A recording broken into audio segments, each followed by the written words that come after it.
बिस्मिल्लाहिर्रहमानिर्रहीम। अस्सलाम वालेकुम नाजरीन, आप जानते हैं कि 14 अगस्त 1947 को तकसीम हिंद यानी पार्टीशन के बाद एक नई मुमलिकत को बेशुमार मसाइल का सामना था। पाकिस्तान एक फलाही मुमलिकत यानी वेलफेयर स्टेट के तौर पर कायम करने के लिए बनाया गया था। फलाही मुमलिकत से मुराद ऐसी रियासत होती है जिसमें शहरियों को हर तरह की सहूलत मुयस्सर हो, जहालत, गुर्बत और नाइंसाफ़ी का ख़ात्मा हो और माशरे के हर फ़र्द को अपनी सलाहियतें उजागर करने के बराबर मौक़े मुयस्सर हों। लेकिन ये नौज़ायदा रियासत जिन मसाइल से दोचार थी, उनमें सर फ़हरिस्त महाजरीन की आबादकारी, आइन का फुक़दान, तमीर पाकिस्तान के मंसूबे का फुक़दान, रिहाइशगाहों और साजो सामान की किल्लत और स्कूलों और कॉलेजों की और हस्पतालों की अदम दस्तयाबी थी। लेकिन ये मसाइल होते भी क्यों ना कि जब तरबियत याफ्ता अमले की कमी थी, सनती और इक़्तिसादी पसमानदगी थी और जोग्राफियाई मुश्किलात का सामना था। और इसी के अंदर नौज़ायदा मुमलिकत को जो सबसे बड़ा नातलाफ़ी नुकसान पहुँचा, वो बानी पाकिस्तान कायद-ए-आज़म मोहम्मद अली जिन्ना की रहलत का था। खैर, इन सब मसाइल के बावजूद पाकिस्तान ने कोशिश की कि फ़लाही रियासत का वो अज़्म जो किया था वो पूरा किया जाए। इस गर्ज से यूनाइटेड नेशंस को सोशल वेलफेयर में पाकिस्तान की मुआवनत के लिए कहा गया, जिसके नतीजे में 1953 में यूनाइटेड नेशंस से एक डेलीगेशन कराची आया। 1951 से 1953 ख्वाजा नाज़िमुद्दीन पाकिस्तान के वज़ीर आज़म थे। यूनाइटेड नेशन के इन कंसल्टेंट्स की सिफारिशात के मुताबिक पाकिस्तान के प्लानिंग बोर्ड, जो कि बाद में नेशनल प्लानिंग कमीशन और अब प्लानिंग कमीशन कहलाता है, में सोशल वेलफेयर सेक्शन बनाया गया। तो सोशल वेलफेयर के हवाले से सरकारी सतह पर जो पहला कदम उठाया गया, अमली कदम, वो सोशल वेलफेयर सेक्शन था प्लानिंग बोर्ड के अंडर। दूसरा अमली कदम 1956 में national Council of social welfare का बनाया जाना था। 1956 में ही यही national Council of social welfare सूबाई सतह पर भी मुंतकिल कर दी गई। आपके इल्म में होगा कि 1955 में बोगरा फार्मूला के तहत 1 यूनिट का क़याम हो चुका था। इसलिए जो नेशनल लेवल पर central directorate of social welfare था, उसे ख़त्म करके वेस्ट पाकिस्तान का जो 1 यूनिट था, उसके अंदर directorate of social welfare for West Pakistan बना दिया गया। लेकिन जब 1970 में 1 यूनिट का क़याम ख़त्म किया गया, तो वेस्ट पाकिस्तान का डायरेक्टरेट, जो central directorate of social welfare था, वो भी एबॉलिश हुआ। तो चूँकि ये 1 यूनिट वेस्ट पाकिस्तान दोबारा 4 सूबों में कन्वर्ट हो गया, इसलिए वही डायरेक्टरेट हर सूबे के अंदर कायम कर दिया गया। तो बुनियादी तौर पर जो provincial council of social welfare वो और डायरेक्टरेट ऑफ सोशल वेलफेयर, ये चारों सूबों के अंदर राइज कर दिए गए। तो इस तरह से पाकिस्तान में सोशल वेलफेयर का एक सफ़र शुरू होता है। अगली कुछ स्लाइड्स के अंदर हम देखेंगे कि इन डिफरेंट डिपार्टमेंट्स के क्या फंक्शंस थे और आज इनके अंडर क्या काम कर रहे हैं। तो नाजरीन, अभी तक आपने सोशल वेलफेयर की जो पाकिस्तान में डेवलपमेंट थी, उसके बारे में हिस्ट्री को देखा। अब हम मुख्तलिफ़ स्लाइड्स के ज़रिए से ये देखेंगे कि हमने पेपर के पॉइंट ऑफ व्यू से इसको किस तरह से अटैम्प्ट करना है। देखें, क्वेश्चंस जो आते हैं पास पेपर में वो आते हैं, trace the historical development of social welfare in Pakistan and also discuss its future scope. 2015 में जो क्वेश्चन आया, examine the evolutionary development of social welfare in Pakistan. 2012 में जो क्वेश्चन आया, what is the historical perspective of social welfare in Pakistan. तो social welfare के हवाले से जो हिस्टोरिकल या एवोल्यूशनरी डेवलपमेंट जब वो पूछेंगे, तो हमने ये चीज़ें इस तरह से लिस्ट डाउन करनी है। देखिए, सबसे पहले आप introduction to social welfare in Pakistan बताएंगे और उस हवाले से जो हमने ज़िक्र किया कि पाकिस्तान को शुरू में चंद मसाइल का सामना था, फिर किस तरह से यूनाइटेड नेशंस की तरफ से हेल्प की गई, तो यहाँ से ये हमारा सोशल वेलफेयर का सफ़र शुरू होता है। तो सबसे पहले इंट्रोडक्शन आ जाएगा। दूसरे नंबर पे सीक्वेंशियल डेवलपमेंट्स, जो जो डेवलपमेंट्स हुई जिस सीक्वेंस के साथ, वो हम बताएंगे। और हमने जिस तरह अपनी स्टोरी लाइन के अंदर देखा कि सबसे पहले यूनाइटेड नेशंस के एडवाइज़र जो हैं वो सोशल वेलफेयर की ट्रेनिंग के लिए पाकिस्तान में आते हैं। फिर उसके बाद प्लानिंग बोर्ड के अंडर सोशल वेलफेयर सेक्शन का क़याम अमल में लाया जाता है। नंबर 3 पे national Council of social welfare बनती है 1956 के अंदर। फिर उसके बाद इसी तरह यही national Council of social welfare provincial level पे मुंतकिल की जाती है। फिर central directorate of social welfare जो कि नेशनल लेवल पे था उसे 1964 में ख़त्म करके directorate general of social welfare West Pakistan convert कर दिया गया। Provincial directorate of social welfare बनाया गया जब वेस्ट पाकिस्तान यानी कि 1 यूनिट ख़त्म हो गया, तो हर प्रोविंस का अपना सोशल वेलफेयर डायरेक्टरेट हो गया, जिसके अंदर एक डायरेक्टरेट और एक काउंसिल जो कि ऑलरेडी वहाँ पे थी। ये 2 यूनिट काम करना शुरू हो गए हर प्रोविंस के अंदर। पंजाब के अंदर ये सोशल वेलफेयर डिपार्टमेंट के तौर पे इंट्रोड्यूस हुआ, इंडिपेंडेंट जो है ये डिपार्टमेंट के तौर पे। इसी तरह सिंध में और दूसरे प्रोविंसेस के अंदर भी इंट्रोड्यूस हुआ। तो हम इन स्लाइड्स में ही social welfare department Sindh, Punjab और फेडरल गवर्नमेंट देखेंगे। फिर उसके बाद आप इसको कंक्लूड कर दें अगर ये क्वेश्चन सिर्फ हिस्टोरिकल डेवलपमेंट से रिलेटेड है। अगर वो फ्यूचर प्रॉस्पेक्ट्स भी पूछ रहा है तो आप आगे वाली स्लाइड्स को देखते हुए फ्यूचर प्रॉस्पेक्ट्स आप अपने पास से रिकमेंडेशन जो हैं वो लिखेंगे। तो उम्मीद है अब आपको एक इस क्वेश्चन की जो आउटलाइन है आंसर की वो पता चल गई होगी और इसमें आपने क्या पॉइंट्स लिखने हैं वो पता चल गए होंगे। अगली कुछ स्लाइड्स में हमने कुछ डिफरेंट नहीं पढ़ना, सिर्फ ये पढ़ना है कि इन ईच जो सेक्शन है इनकी रिस्पॉन्सिबिलिटीज़ क्या थी या फंक्शन क्या थे, यही चीज़ें इंपॉर्टेंट होती है। तो आइए देखते हैं। इंट्रोडक्शन में देखें, concept of social work is new in Pakistan but spirit of helping other has a long history. यानी कि बीइंग मुस्लिम्स हमारा ये फरीज़ा है कि हम अपने दूसरे भाइयों की मदद करें। तो ऑल्दो कि एज अ सब्जेक्ट जो social work as a profession है वो तो पाकिस्तान में नया था, लेकिन उसके बावजूद जो एक दूसरे को हेल्प आउट करने वाली एक हमारी इंस्टिंक्ट है वो बहुत पुरानी है। It is the basis of national constitution that government adopted a social welfare program. आपको पता है कि नेशनल कॉन्स्टिट्यूशन जो हमारा कॉन्स्टिट्यूशन इवन स्टार्ट में भी उसके अंदर भी ये प्रोविज़न थी कि जो हर शहरी है उसको बुनियादी ज़रूरियात जो है वो फ़राहम की जाएंगी। तो उस हिसाब से गवर्नमेंट ने अपना ये रिस्पॉन्सिबिलिटी समझी कि चूँकि हम एक सोशल वेलफेयर स्टेट है तो हमें ऐसे प्रोग्राम इंट्रोड्यूस कराने हैं। तो डिफरेंट फेजेस के थ्रू जो है वो इंट्रोड्यूस हुए।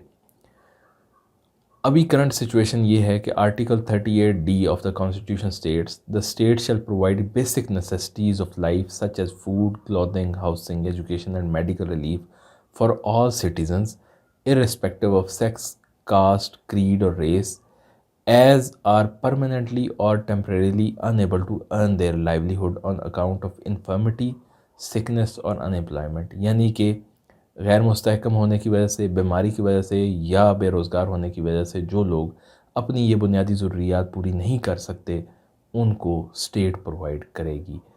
तो सोशल वेलफेयर डिपार्टमेंट्स के अंडर जो आप काम देख रहे होते हैं वो यही होता है कि ऐसे लोग जो कि ख़ुद से अपनी मदद नहीं कर सकते उनकी हेल्प की जा रही होती है डिफरेंट सोशल वेलफेयर प्रोग्राम्स के थ्रू। तो हमने ये इंट्रोडक्शन का 1 या 2 पैराग्राफ जो आप मुनासिब समझें वो इंट्रोडक्शन की हेडिंग दे दें या हेडिंग ना दें, उसके नीचे आपने ये लिख देना है और उसके बाद नेक्स्ट हेडिंग दे देनी है हिस्टोरिकल डेवलपमेंट। तो जिस तरह हमने बात की कि 1951 में पाकिस्तान ने रिक्वेस्ट की यूनाइटेड नेशन से कि हमें जो है वो सपोर्ट प्रोवाइड की जाए सोशल वेलफेयर में, तो 1953 में एक डेलीगेशन जो है वो यहाँ पे आया कराची में और मेन पर्पस जो है वो सोशल वर्क की ट्रेनिंग प्रोवाइड करना था गवर्नमेंट ऑफिशियल्स को। On the recommendations of United nation consultants in 1953 health division formulated plan for social welfare in country. बुनियादी तौर पर ये हेल्थ डिवीजन ने जो है वो स्टार्ट किया इसके ऊपर काम। उनकी तरफ से जो काम किए गए वो ये था कि सोशल वर्क की ट्रेनिंग प्रोवाइड की जाए, वॉलंटरी एजेंसीज़ यानी कि जो नॉन गवर्नमेंटल ऑर्गेनाइजेशंस हैं NGOs उनको इनक्रेज किया जाए और अर्बन और रूरल कम्युनिटी डेवलपमेंट प्रोग्राम्स जो हैं वो स्टार्ट। दूसरे नंबर पे जो एक्टिविटी हुई उसमें ये था कि जो नेशनल प्लानिंग कमीशन था या उस वक्त जो प्लानिंग बोर्ड कहलाता था उसके अंडर सोशल वेलफेयर सेक्शन का क़याम अमल में आया। तो दूसरा पॉइंट आपका ये होगा कि 1953 government of Pakistan set up a planning board for the economic development of the country. Social welfare section was created in the planning board, यानी कि जो प्लानिंग बोर्ड बना था जिसने और भी बहुत सारे इकोनॉमी के ऊपर काम करना था और डिफरेंट प्रोजेक्ट्स करने थे, पूरा जो 5 ईयर प्लान है वो डिवाइस करना था, उस हवाले से उसके अंदर ही एक सेक्शन सोशल वेलफेयर सेक्शन रखा गया। और इनका जो मेन पर्पस था कि सोशल प्रॉब्लम्स और सोशल नीड्स को जो है वो हाईलाइट किया जाए। सेकंड नंबर पे सोशल पॉलिसीज़ और लेजिस्लेशन जो भी कवानीन उस हवाले से बन रहे थे उनको रिव्यू किया जाए, और फिर उसके बाद 5 ईयर सोशल वेलफेयर प्रोग्राम जो है वो प्रिपेयर किए जाएँ। ये जो social welfare section under the planning board था, ये उसका काम था।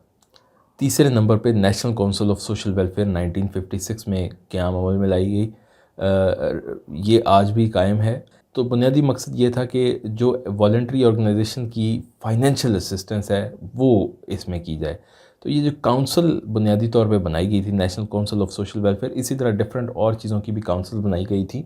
तो उसका मकसद ये था कि जो एनजीओज़ काम कर रही हैं जिनके पास उस तरह से फाइनेंशियल असिस्टेंस नहीं अवेलेबल, तो गवर्नमेंट उनकी फंडिंग करे और उनको डिफरेंट प्रोजेक्ट्स के लिए इनकरेज करे। इनकी रिस्पॉन्सिबिलिटीज़ जो हैं वो ये थी कि सोशल नीड्स के ऊपर के लोगों की क्या ज़रूरियात हैं, लोगों के क्या मसाइल हैं, उनके सर्वेज़ करें, इन्वेस्टिगेशंस करें, उनके ऊपर रिपोर्ट्स प्रिपेयर करें। इसी तरह आइडेंटिफाई करें कि किन एनजीओज़ को किन एरियाज़ के अंदर फाइनेंशियल एड्स प्रोवाइड की जा सकती है। फिर वहाँ पे जो प्रोग्राम हो रहे हैं उनकी इवैल्यूएशन करें, उनकी मॉनिटरिंग करें और उस हिसाब से रिपोर्टिंग की जाए। फिर उसके बाद जो उनका स्टाफ है एनजीओज़ का, उनको ट्रेनिंग दी जाए।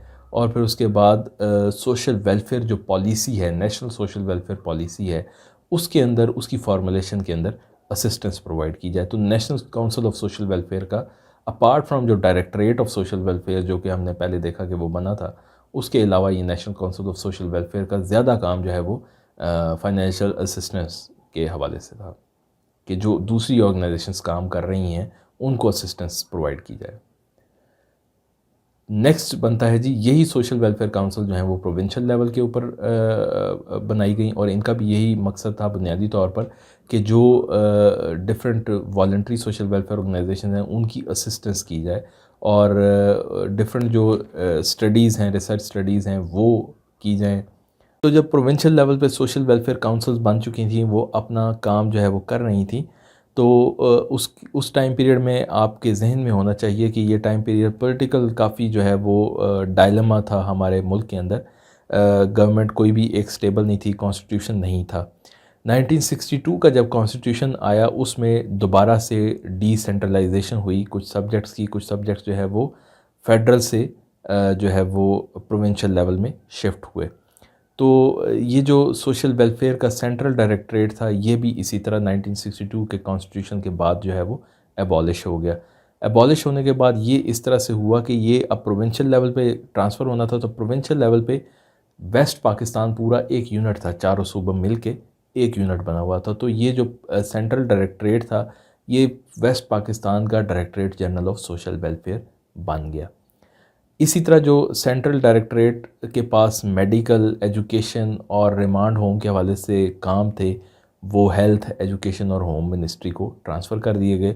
जो directorate general of social welfare था उसके उसके ज़िम्मे दो ही काम थे। एक तो कम्युनिटी डेवलपमेंट प्रोग्राम्स रन करें, और दूसरा जो एनजीओज़ हैं उनकी रजिस्ट्रेशन करें।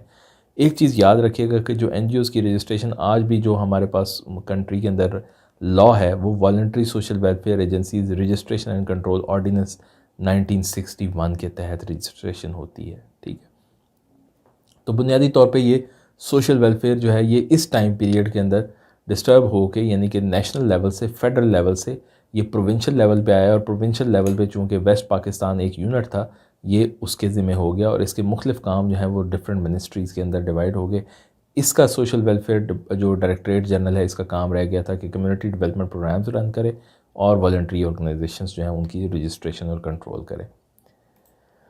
फिर ये होता है कि जब 1970 के अंदर दोबारा 1 यूनिट जो है वो ख़त्म किया जाता है और चारों सूबे वापस आ जाते हैं, तो फिर उसके बाद जो directorate general of social welfare West Pakistan था और West Pakistan council of social welfare थी, ये चारों सूबों को ट्रांसफ़र हो गई। तो इसमें अब आपने याद रखना है कि जो central directorate of social welfare जो कि फेडरल लेवल पे था, वो जब वेस्ट पाकिस्तान 1 यूनिट बना तो directorate general of social welfare बना, और उसके साथ वेस्ट पाकिस्तान जो काउंसिल ऑफ सोशल वेलफेयर थी वो बनी। लेकिन 1970 के अंदर जब ये भी डिज़ोल्व होते हैं, वापस चारों सूबे आ जाते हैं, तो उस वक़्त यही एक डायरेक्टरेट और एक काउंसिल हर सूबे को वापस ट्रांसफ़र कर दी जाती है।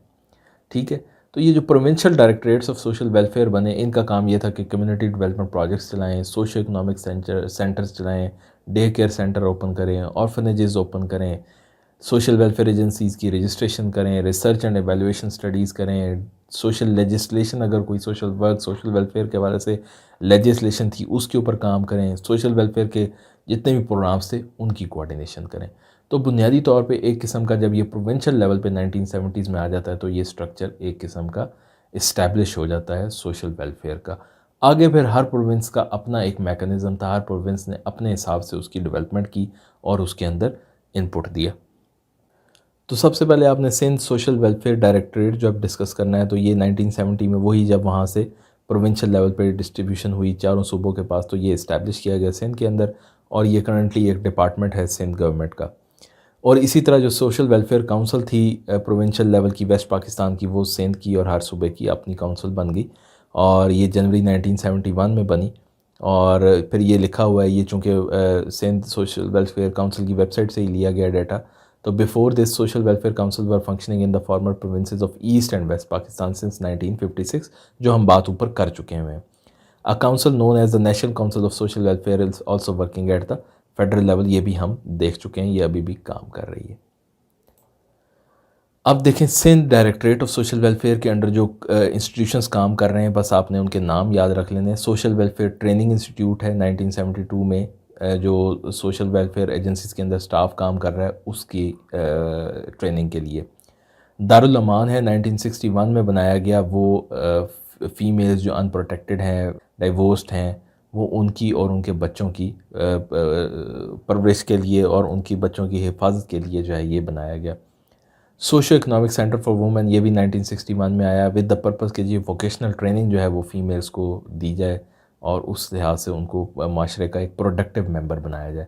फिर इसी तरह डे केयर सेंटर बनाए गए, मॉडल ऑर्फनेज बनाए गए, rehabilitation centres for physically handicapped बनाए गए और वुमेन वेलफेयर सेंटर जो है वो सिंध जो है ये इस तरह सोशल वेलफेयर की डिपार्टमेंट के अंडर ये काम कर रहे हैं।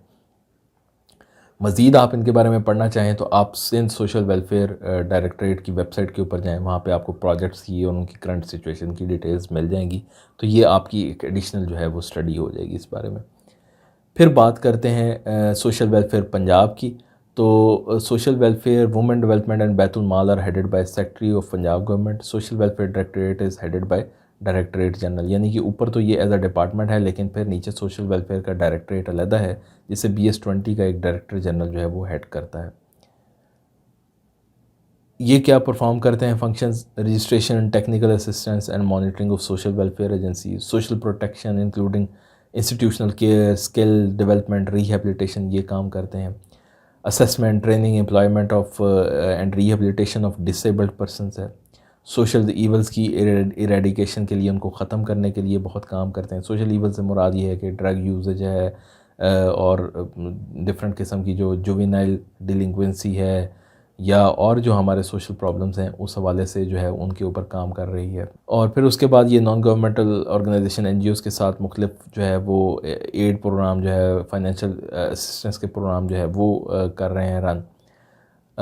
जो कैलेमिटीज़ और एमरजेंसीज़, अर्थक्वेक्स, फ्लड्स आते हैं उस हवाले से जब काम करना पड़ता है तो ये relief activities social welfare department करता है। और इसी तरह पुअर नीडी को पंजाब बैतुल माल के ज़रिए जो है वो फाइनेंशियल असिस्टेंस प्रोवाइड की जाती है।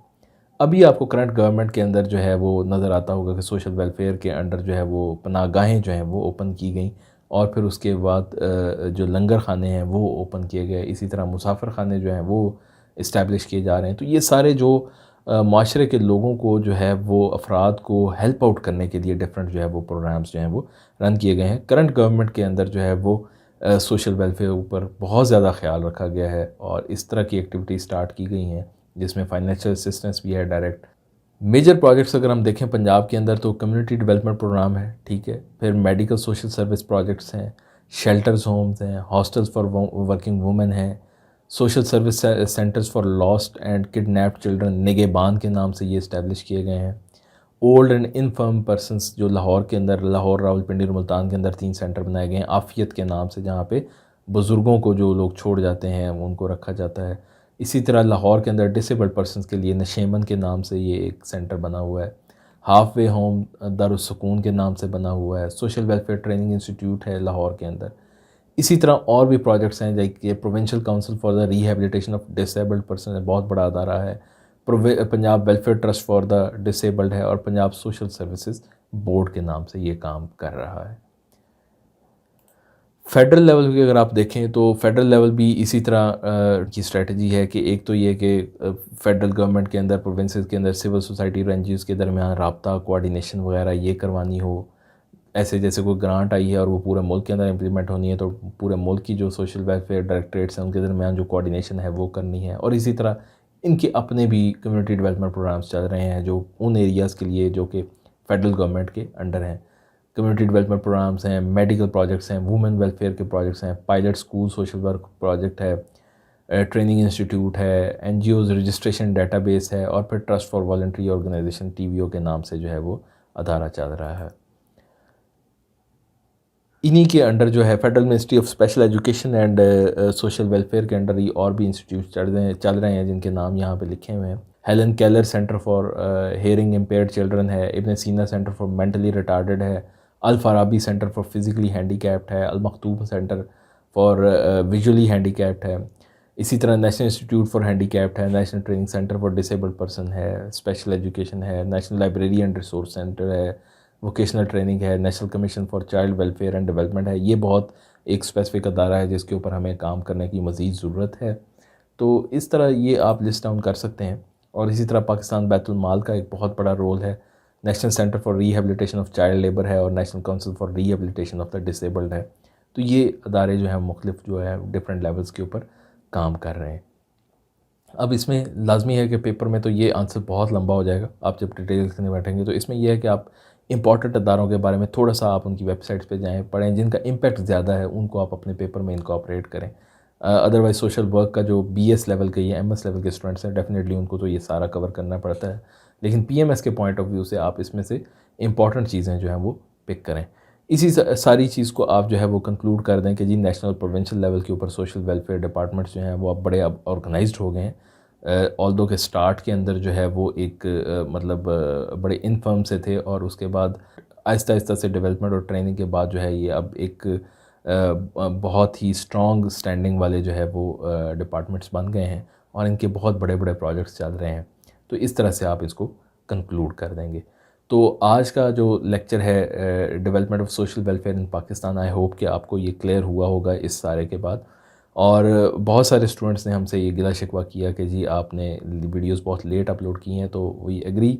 अगर आप समझते हैं कि हमारी ये मेहनत है, ये इसको अप्रिशिएट किया जाना चाहिए, तो आप ज़रूर कमेंट्स में हमें बताएं, ताकि हम मज़ीद भी इसके ऊपर काम करें, और अपने दोस्तों और कलीग्स के साथ ज़रूर जो है इन वीडियोज़ को शेयर करें।